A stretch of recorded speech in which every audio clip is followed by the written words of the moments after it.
दोस्तों स्वागत है आपका सौरभ शर्मा यूट्यूब चैनल में। तो ये है हमारा एक और video power line carrier communication पर यानी PLCC। जैसा कि इस पर हम पहले ही एक एनिमेशन अपलोड कर चुके हैं जिसमें हमने बिल्कुल बेसिक समझे थे PLCC टेक्नोलॉजी का कि ये क्या होता है। इस टेक्नोलॉजी की हेल्प से दो सब स्टेशन के बीच में कम्युनिकेशन कराया जाता है, चाहे वो टेलीकम्युनिकेशन हो। इसके लिए यूज़ करा जाता है इन्हीं कंडक्टर को जो ट्रांसमिशन लाइन के ऊपर पावर को लेकर जाते हैं। PLCC हर प्रकार की यूटिलिटी के लिए उपयोग होती है, चाहे वो DC सिस्टम हो, AC सिस्टम हो, हाई वोल्टेज सिस्टम हो, चाहे एक्स्ट्रा हाई वोल्टेज सिस्टम हो। यह सभी के लिए प्राइमरी सोर्स ऑफ कम्युनिकेशन होती है क्योंकि यह सिस्टम सस्ता पड़ता है, रिलायबल है और भी इसके काफ़ी सारे एडवांटेजेस होते हैं। हम पिछले वीडियो में ही देख चुके हैं, दो सब स्टेशन के बीच में हम टेलीकम्युनिकेशन कर सकते हैं, टेलीमेट्री का यूज़ कर सकते हैं हम, या फिर DT सिग्नल को हम ट्रांसमिट कर सकते हैं। फ्रेंड्स, आप उस एनिमेटेड वीडियो को इस लिंक पर जाकर देख सकते हैं। तो चलिए आगे बढ़ते हैं। जैसा कि यहाँ पर हमने एक PLCC सिस्टम को देख रहे हैं। यह मेरे पहले सब स्टेशन की बस है और यह दूसरे सब स्टेशन की बस है। दोनों कनेक्टेड हैं ट्रांसमिशन लाइन के थ्रू। अब PLCC में क्या क्या इक्विपमेंट होंगे, दोनों एंड्स पर लगे होंगे लाइन ट्रैप या वेब ट्रैप और दोनों ही सीरीज में लगे होंगे। दोनों ही सब स्टेशन पर PLCC पैनल होंगे। यह रहा पहले सब स्टेशन का पैनल। इसका आउटपुट जाएगा कपलिंग कैपेसिटर को। एक्चुअली में जो CVT होता है यानी कैपेसिटिव वोल्टेज ट्रांसफार्मर, जो किसी भी ट्रांसमिशन लाइन के एंट्री और एग्जिट पॉइंट पर लगा होता है सब स्टेशन में, यह PLCC पैनल उसको सिग्नल देता है। यह CVT कपलिंग कैपेसिटर का काम करता है जिसकी मदद से हमारे high frequency communication signal enter होते हैं ट्रांसमिशन लाइन में और दूसरे सब स्टेशन पर इस CVT की हेल्प से यह सिग्नल वापस से निकाल लिए जाते हैं ट्रांसमिशन लाइन से और यहाँ पर मौजूद PLCC पैनल को दे दिए जाते हैं। तो ट्रांसमिशन लाइन में दोनों ही सिग्नल होते हैं, यानी पावर सिग्नल जिनकी जो पावर होती है वह मेगावाट्स में होती है, जबकि फ्रीक्वेंसी काफ़ी कम होती है 50 हर्ट्ज़ या 60 हर्ट्ज़। और दूसरे कैरियर सिग्नल जिनकी फ्रीक्वेंसी काफ़ी अधिक होती है 3 किलोहर्ट्ज़ से लेके 800 किलोहर्ट्ज़ तक, लेकिन इनका पावर लेवल ज़्यादा नहीं होता, या 90 वाट, 100 वाट, 150 वाट ऐसा कुछ होता है। इस कम्युनिकेशन की शुरुआत होती है यहाँ से। जैसा कि मान लीजिए इस PLCC पैनल से एक टेलीफोन कनेक्टेड है, इसके थ्रू हम दूसरे सब स्टेशन से कम्युनिकेट कर रहे हैं टेलीफोन के थ्रू। तो जो हमारे वॉइस सिग्नल होंगे इनकी फ्रीक्वेंसी फिर भी कम होगी, उनको और ज़्यादा हाई फ्रीक्वेंसी में बदला जाता है। या जो PLCC पैनल होता है इसके अंदर ऑसिलेटर्स लगे होते हैं जो हाई फ्रीक्वेंसी कैरियर सिग्नल को जनरेट करते हैं और फिर इनके साथ इसका मॉड्यूलेशन करते हैं, तो यह सिग्नल कन्वर्ट हो जाएगा इस प्रकार से हाई फ्रीक्वेंसी सिग्नल में। फिर इसको दे दिया जाएगा, एक RF टर्मिनल होता है CVT में, उसको वहाँ पर कनेक्ट कर दिया जाएगा। तो इसकी हेल्प से यह इंजेक्ट हो जाएगा हाई वोल्टेज ट्रांसमिशन लाइन में। इस सिग्नल का जो हाईएस्ट वोल्टेज होगा वो कुछ ज़्यादा नहीं होगा, जो स्टैंडर्ड्स हैं कम्युनिकेशन के उनके अकॉर्डिंग होगा 5 वोल्ट 12 वोल्ट जो भी। लेकिन ये जो ट्रांसमिशन लाइन है ये हाई वोल्टेज ट्रांसमिशन लाइन होगी। यह 66 किलो वोल्ट की हो सकती है, 132 किलो वोल्ट, 400 किलो वोल्ट और इवन इससे ज़्यादा 700 किलो वोल्ट की भी ट्रांसमिशन लाइन हो सकती है। तो इस PLCC पैनल को इस ट्रांसमिशन लाइन से कपल्ड करने के लिए यह CVT ज़रूरी है, क्योंकि एज ऑब्वियस हम इसके टर्मिनल को डायरेक्ट ट्रांसमिशन लाइन से कनेक्ट नहीं कर सकते। फर्दर जब इंफॉर्मेशन इंजेक्ट हो जाती है ट्रांसमिशन लाइन में, दूसरे एंड पर ये जो लो फ्रीक्वेंसी सिग्नल है यानी पावर सिग्नल 50 हर्ट्ज 60 हर्ट्ज वाले, यह इस इंडक्टर को यानी इस लाइन ट्रैप को क्रॉस कर जाएंगे और सब स्टेशन के अंदर पहुंच जाएंगे। जबकि यह जो इंफॉर्मेशन सिग्नल है यानी हाई फ्रीक्वेंसी सिग्नल, यह इसको क्रॉस नहीं कर पाएंगे और वह आ जाएंगे CVT में। जैसा कि हमने यहाँ एक एनिमेशन में दिखाने की कोशिश करी है कि किस प्रकार से ट्रांसमिशन लाइन में जो सिग्नल होते हैं उसके अंदर पावर सिग्नल भी होते हैं और उसके अंदर हाई फ्रीक्वेंसी कैरियर सिग्नल भी होते हैं, जबकि वेब ट्रैप के इस तरफ सिर्फ पावर सिग्नल बचते हैं और कपलिंग कैपेसिटर के इस तरफ सिर्फ हाई फ्रीक्वेंसी कैरियर सिग्नल बचते हैं। और CVT हमारा तीन तीन काम कर रहा है यहाँ पर। इस ट्रांसमिशन लाइन के वोल्टेज को मेजर करने में तो हेल्प कर ही रहा है। जैसा कि हम जानते हैं ट्रांसमिशन लाइन के वोल्टेज को मेजर करने के लिए हम पोटेंशियल ट्रांसफार्मर का यूज़ करते हैं जो कि वोल्टेज को रिड्यूस कर देता है। जैसा कि यहाँ पर मान लीजिए 400 किलो वोल्ट है तो वह इसको कन्वर्ट कर देगा सेकेंडरी साइड 110 वोल्ट में, जिसको हम ईजिली छोटे मेजरिंग इंस्ट्रूमेंट की हेल्प से मेजर कर सकते हैं। इसके साथ यह प्रोटेक्शन का भी वर्क कर रहा है। जो हमारे रिले लगे होते हैं जो ओवर वोल्टेज या अंडर वोल्टेज से बचाते हैं ट्रांसमिशन लाइन को, उनको भी यह कंटिन्यूस रीडिंग दे रहा है वोल्टेज की। इसके साथ साथ ये हमारे लिए कपलिंग कैपेसिटर का भी वर्क कर रहा है। इसके पैनल में एक RF टर्मिनल होता है यानी रेडियो फ्रीक्वेंसी टर्मिनल, जिस पर यह कम्युनिकेशन सिग्नल हमें मिल जाएंगे और इसको हम कनेक्ट कर देंगे इस PLCC पैनल से। और PLCC पैनल डीमॉड्यूलेटर की हेल्प से इसको वापस से ओरिजिनल सिग्नल में कन्वर्ट कर देगा। इस प्रकार दो सब स्टेशन के बीच में कम्युनिकेशन संभव होता है। ऐसा भी जरूरी नहीं है कि दो ही सब स्टेशन के बीच में कम्युनिकेशन होगा। इस सब स्टेशन पर एक और PLCC पैनल हो सकता है जिसके द्वारा इस सिग्नल को फर्दर दूसरे सब स्टेशन पर भेजा जा सकता है। तो इस प्रकार से पूरा एक कम्युनिकेशन नेटवर्क बन जाता है हमारा इलेक्ट्रिकल ग्रिड के अंदर। और अगर हमारा एक वेल डिजाइन कम्युनिकेशन नेटवर्क हो तो हम किसी भी सब स्टेशन से किसी भी सब स्टेशन का डाटा एक्सेस कर सकते हैं। या जो पावर सिग्नल है सब स्टेशन की बस में बस इन्हीं को पहुंचना चाहिए, या जो हाई फ्रीक्वेंसी सिग्नल है इनको नहीं पहुंचना चाहिए, क्योंकि अगर यह इधर पहुंचेंगे तो यह किसी दूसरी लाइन के अंदर भी जा सकते हैं। इस बस के ऊपर काफ़ी सारी इनकमिंग और आउटगोइंग लाइन भी होंगी, तो हमारा सिग्नल लीक हो जाएगा और हमको एग्जैक्ट इन्फॉर्मेशन नहीं मिल पाएगी जो हमको दूसरे सब स्टेशन पर चाहिए। तो इस वजह से लाइन ट्रैप यूनिट का होना बहुत ज़रूरी होता है। अब यहाँ पर एक सवाल उठ सकता है कि हम ट्रांसमिशन लाइन को ही क्यों यूज़ करते हैं कम्युनिकेशन के लिए, अलग से हम क्यों नहीं कम्युनिकेशन लाइन बिछाते दो सब स्टेशन के बीच में। तो ऐसा करने के कुछ डिसएडवांटेजेस होते हैं। सबसे पहला है डिफ़िकल्ट टू सेटअप। जैसे ट्रांसमिशन लाइन को बिछाने में काफ़ी दिक्कत होती है, जैसे हिली एरियाज़ है, रिवर क्रॉसिंग है, वैलीज़ हैं, वहाँ पर दिक्कतें आती हैं। सेम ऐसे ही अगर हम टेलीफोन लाइन अलग से बिछाएंगे तो उनके लिए भी वही सारी प्रॉब्लम को फेस करना होगा। इसके बाद इन टेलीफोन लाइंस में जो सिग्नल्स होंगे इनको इंटरफेरेंस का सामना करना पड़ेगा, क्योंकि यह ट्रांसमिशन लाइन के पैरेलल रन करेंगी। और इन पावर लाइन में जो करंट फ्लो कर रहा है यह अपनी मैग्नेटिक फील्ड बनाएगा जो कि 50 हर्ट्ज की फ्रीक्वेंसी से चेंज होंगी। वह इस टेलीफोन लाइन के अंदर डिस्टरबेंस क्रिएट करेंगी। तीसरा है कि हार्श वेदर कंडीशन में हमारी ये लाइन टूट सकती हैं, जैसे कि बर्फ गिर रही है, स्टॉर्म की कंडीशन हो, तो वहाँ पर ये टेलीफोन लाइन टूट सकती हैं। और क्योंकि ट्रांसमिशन लाइन को काफ़ी हाई मैकेनिकल स्ट्रेंथ के साथ डिज़ाइन करा जाता है तो इनके फेल होने की संभावना काफ़ी कम होती है। इस वजह से ही हम सेम इलेक्ट्रिकल कंडक्टर का ही यूज़ करते हैं, ना कि सेपरेट कम्युनिकेशन लाइन का यूज़ करते हुए।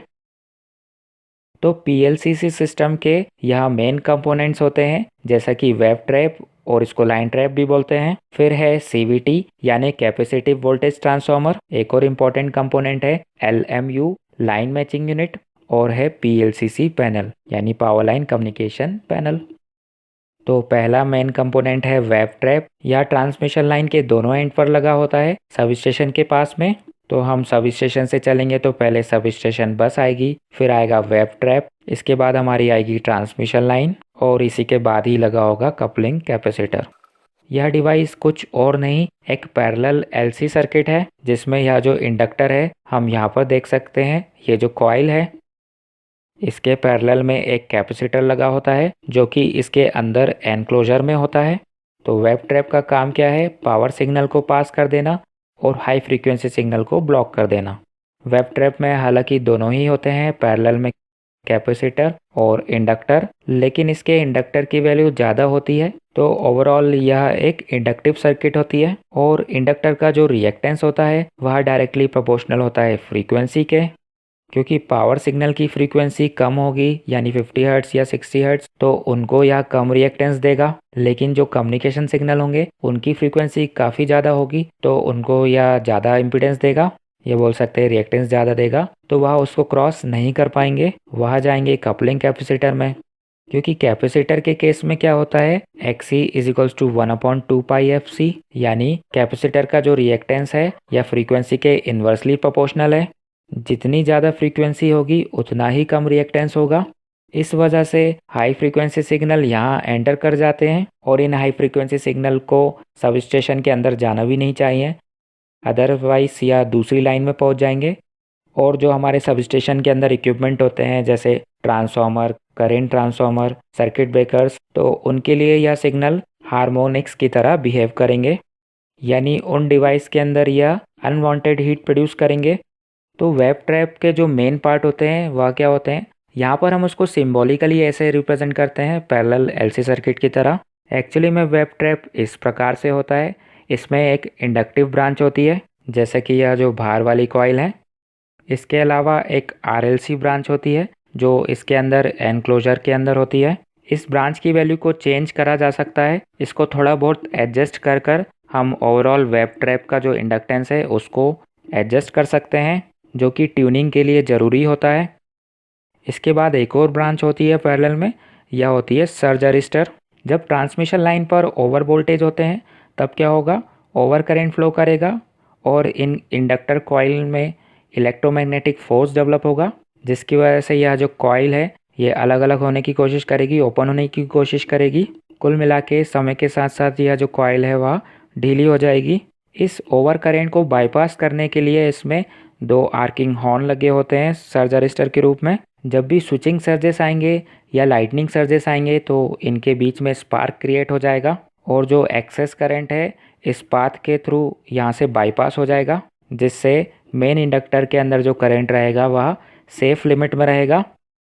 इसके बाद वेब ट्रैप के दोनों तरफ कोरोना रिंग लगी होती हैं। इस इमेज में नहीं दिख रही है, आप अक्सर देखेंगे सब स्टेशन में एक रिंग नीचे लगी होगी इसके और एक रिंग ऊपर लगी होगी। जैसा कि हमें पता है हायर वोल्टेजेस पे 132 किलोवोल्ट के ऊपर कोरोना की प्रॉब्लम आती है, तो उस प्रकार के सब स्टेशन में हर डिवाइस के आसपास कोरोना रिंग लगी होती हैं, क्योंकि आसपास की जो एयर होती है वह आयनाइज होने की कोशिश करती है, तो उससे बचने के लिए यहाँ पर कोरोना रिंग लगी होती है। यह जो वेब ट्रैप होता है इसका जो ओवरऑल इंडक्टेंस होता है यह 0.5 मिली हेनरी से लेकर 2 मिली हेनरी तक हो सकता है और इसको इसी रेंज के अंदर एडजस्ट करा जा सकता है इस शंट ब्रांच की वैल्यू को एडजस्ट कर कर। नेक्स्ट कंपोनेंट पर आते हैं, कपलिंग कैपेसिटर या फिर CVT capacitive voltage transformer. Friends, coupling capacitor पहले यूज़ करा जाता था, आज के टाइम में इसकी जगह जो यूज़ हो रहा है वह होता है CVT यानी कैपेसिटिव वोल्टेज ट्रांसफार्मर, क्योंकि कपलिंग कैपेसिटर के साथ साथ नीचे ड्रेन कॉइल भी लगानी होती है। जैसा कि हाई फ्रीक्वेंसी सिग्नल यहाँ पर एंटर कर रहे हैं, उसके साथ साथ लो फ्रीक्वेंसी सिग्नल यानी पावर सिग्नल भी बहुत थोड़े से अमाउंट में एंटर करेंगे, तो वह ड्रेन कॉइल के थ्रू रेगुलरली अर्थ में ड्रेन होते रहें। इसके साथ साथ ओवर वोल्टेज से प्रोटेक्शन के लिए सर्ज अरिस्टर भी लगता है। अब कपलिंग कैपेसिटर से PLCC पैनल को कनेक्ट करना है, जिसमें ट्रांसमीटर और रिसीवर होंगे जो सिग्नल को ट्रांसमिट और रिसीव करेंगे। यहाँ से यहाँ तक की जो लंबाई होगी केबल की वह ठीक ठाक होगी, क्योंकि यह कपलिंग कैपेसिटर तो हमारा इंस्टॉल होगा ट्रांसमिशन लाइन पर सब स्टेशन में बाहर, और जबकि PLCC panel sub station building के अंदर कंट्रोल रूम में होगा। जो केबल यूज़ होगी यह कोएक्सियल केबल होगी, जो कम्युनिकेशन सिस्टम में स्टैंडर्ड केबल्स हम यूज़ करते हैं वह। बीच में लाइन मैचिंग यूनिट भी इंस्टॉल करनी होती है, क्योंकि जो PLCC पैनल है उसके टर्मिनल का इम्पीडेंस कुछ और हो सकता है और यह जो कपलिंग कैपेसिटर है इसके टर्मिनल का इम्पीडेंस कुछ और हो सकता है, तो इनको मैच करने के लिए लाइन मैचिंग यूनिट लगती है। इसके अंदर आइसोलेशन ट्रांसफार्मर भी होता है, क्योंकि हो सकता है इन केस कभी हाई वोल्टेज यहाँ तक पहुँच जाए तो वह PLCC पैनल तक ना पहुँचे, उसके लिए यहाँ पर आइसोलेशन ट्रांसफार्मर लगता है, जो केबल के इस पार्ट को और इस पार्ट को इलेक्ट्रिकली आइसोलेट कर कर रखता है, लेकिन सिग्नल जो है वह ट्रांसफार्मर की हेल्प से दूसरी तरफ पहुँचते हैं। फिर है next device line matching unit यानी LMU। जैसा कि हमने डिस्कस करा अभी हाल, इसके अंदर आइसोलेशन ट्रांसफार्मर होगा, RLC सर्किट होगी जो ट्यूनिंग का काम करेगी, इसके अंदर भी ड्रेन कॉइल होगी जो फर्दर पावर सिग्नल इसके अंदर आ रहे हैं उनको ड्रेन आउट कर देगी। और यह भी ज़रूरी नहीं है कि यह सिर्फ एक लाइन के लिए हो, कई बार हम ट्रांसमिशन लाइन में 2 फेज़ के ऊपर अलग अलग PLCC यूनिट को इंस्टॉल करते हैं, तो उसके लिए इस पैनल के अंदर 2 चैनल हो सकते हैं, तो उसके लिए यह लाइन मैचिंग यूनिट का वर्क करेगा। इसके बाद नेक्स्ट इम्पॉर्टेंट कंपोनेंट होगा PLCC पैनल। तो कम्युनिकेशन के लिए जितनी भी इम्पोर्टेंट इलेक्ट्रॉनिक सर्किटरी होती है वह इस एक पैनल के अंदर इंस्टॉल करी जाती है, जैसा कि ट्रांसमीटर जो सिग्नल को ट्रांसमिट करेगा, रिसीवर जो सिग्नल को रिसीव करेगा, हाई फ्रीक्वेंसी कैरियर्स को बनाने के लिए ऑसिलेटर्स लगे होंगे, इन्फॉर्मेशन को मॉड्यूलेट करने के लिए मॉड्यूलेटर लगे होंगे, एम्पलीफायर लगे होंगे इन्फॉर्मेशन को एम्पलीफाई करने के लिए, फिल्टर्स भी होंगे जो नॉइज़ को फ़िल्टर करेंगे। तो सारी की सारी यूनिट इस पैनल के अंदर इंस्टॉल्ड होंगी। और जैसा कि हम जानते हैं सारी की सारी इलेक्ट्रॉनिक सर्किट डीसी पावर पर चलती हैं। तो भले ही इस पैनल के लिए जो इनपुट पावर चाहिए वो एसी सप्लाई होगी, लेकिन इसके अंदर ट्रांसफार्मर लगे होंगे, रेक्टिफायर्स लगे होंगे जो उस पावर को डीसी में कन्वर्ट करके अलग अलग यूनिट को पहुंचा देंगे उनकी वोल्टेज रिक्वायरमेंट के हिसाब से। और इमरजेंसी के केस में जब पावर चले जाएगी तो यह पैनल बैटरी से भी एनर्जाइज हो सकता है। फ्रेंड्स, इलेक्ट्रिकल सब स्टेशन का कंप्लीट इंफ्रास्ट्रक्चर समझने के लिए हम एक वीडियो सीरीज़ चला ही रहे हैं। तो आपसे रिक्वेस्ट है कि आप उस सीरीज़ को ज़रूर से जाकर देखें, जिसमें हम पावर जनरेशन से लेकर डिस्ट्रीब्यूशन तक एक एक चीज़ को कवर कर रहे हैं। और हमने इस वीडियो में पीएलसीसी को कवर करने की कोशिश करी। आई होप कि यह वीडियो आपको अच्छा लगा होगा। अगर हाँ, तो अपने फ्रेंड्स के साथ इस वीडियो को शेयर करें, लाइक करें और हमारे चैनल को सब्सक्राइब करें बेल आइकन के साथ। तब तक आप हमारे चैनल के और भी इंटरेस्टिंग वीडियोस को देखिए। दोस्तों, अंत में आपका बहुत बहुत धन्यवाद।